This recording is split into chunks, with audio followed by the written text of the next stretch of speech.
नमस्कार, पॉलिटिकल पंचायत देख रहे हैं आप और मैं हूं आपके साथ दीपक कुमार। वक्त है आज के न्यूज बुलेटिन का। बताएंगे पिछले 24 घंटों में राजस्थान में क्या कुछ हुआ। सबसे पहले बात करते हैं नागौर की, जहां नगर परिषद साधारण सभा में जबरदस्त हंगामा देखने को मिला। दरअसल नागौर नगर परिषद के 24 पार्षदों ने एक साथ हाल ही में इस्तीफा दिया था, जिस पर सभा में बहस हो रही थी। बहस के दौरान ही सभापति के पति और पार्षद नवरत्न बोथरा के पास बैठा नागौर का एक वार्ड पार्षद गुस्से में आ गया, जिसके बाद उसने वार्ड पार्षद नवरत्न बोथरा पर स्याही फेंक दी। स्याही फेंकने के बाद नवरत्न बोथरा भी एकदम गुस्से में आ गए और उस पार्षद की तरफ लपके, जिससे बात इतनी बढ़ गई कि हाथापाई तक पहुंच गई। हालांकि इस घटना के बाद पार्षद को डिटेन कर लिया गया।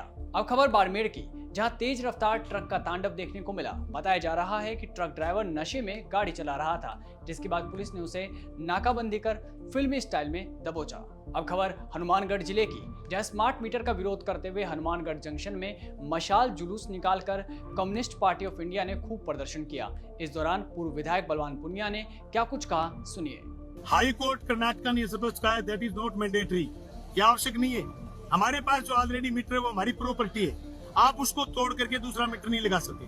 जब तक मैं मांग नहीं करूं आप मेरा पहले का मीटर रिमूव नहीं कर सकते। सरकार एक जीनियस कंपनी की दलाल के रूप में काम कर रही है। मैं समझता हूं सरकार बहुमत के साथ भी ऐसा नहीं कर सकती, कोई ऐसा आदेश नहीं कर सकती। बिजली अधिनियम 2003 ये कहता है कि जो ऑलरेडी हमारा मीटर लगा हुआ है उस मीटर को आप रिमूव जब तक नहीं कर सकते जब तक वो मीटर हमारा टूट नहीं जाए। राजस्थान में झालावाड़ और जैसलमेर के सरकारी स्कूलों में हुए हादसे ने सरकार को और ज्यादा सतर्क कर दिया है। दरअसल शिक्षा मंत्री मदन दिलावर ने कड़ा रुख अपनाते हुए राजस्थान के टीचरों को मानसून के दौरान एक स्पेशल अधिकार दिया है। शिक्षा मंत्री ने साफ तौर पर कहा है कि जो स्कूल और क्लास जर्जर हालातों में हैं, उन पर टीचर ताला लगा सकेंगे और अपने स्तर पर स्कूलों की छुट्टी भी कर सकेंगे, बशर्ते उन्हें सिर्फ इसकी जानकारी उच्च अधिकारियों को फोन पर देनी होगी। वहीं दूसरी ओर शिक्षा मंत्री मदन दिलावर ने स्कूलों के रिनोवेशन के लिए लगभग 170 करोड़ रुपए की राशि जारी की थी, जिस पर कांग्रेस प्रदेश अध्यक्ष गोविंद सिंह डोटासरा ने शिक्षा मंत्री पर गंभीर आरोप लगाते हुए क्या कुछ कहा, सुनिए। 1 रुपए का पेमेंट पहले की कोई भी इंफ्रास्ट्रक्चर या कोई भी लाइबिलिटी का नहीं हुआ है।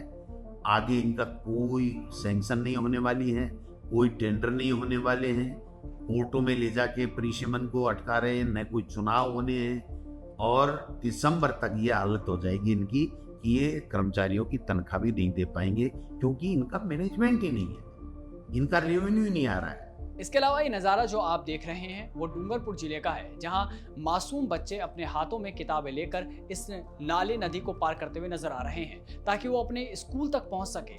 नदी में नुकीले पत्थर, उबड़ खाबड़ रास्ते और जहरीले और जंगली जानवरों का डर हमेशा बना रहता है। अब खबर जैसलमेर के पोखरण जिले की, जहाँ मुख्यमंत्री भजनलाल शर्मा ने रामदेवरा पहुंचकर नेत्र महाकुंभ महाशिविर का शुभारंभ किया। इससे पहले मुख्यमंत्री ने बाबा रामदेव पैनोरमा का दौरा भी किया था, जहाँ पर उन्होंने रामदेवरा मंदिर तक करीब 1 किलोमीटर तक पैदल यात्रा चलकर बाबा रामदेव के दर्शन भी किए थे। वहीं लद्दाख की गलवान वैली से काफी दुखद घटना सामने आई है, जहां सेना की स्कॉर्पियो पर पहाड़ से एक बड़ा पत्थर गिर गया, जिसमें सेना के लेफ्टिनेंट कर्नल भानु प्रताप सिंह और लांस नायक दलजीत सिंह को वीर गति प्राप्त हुई।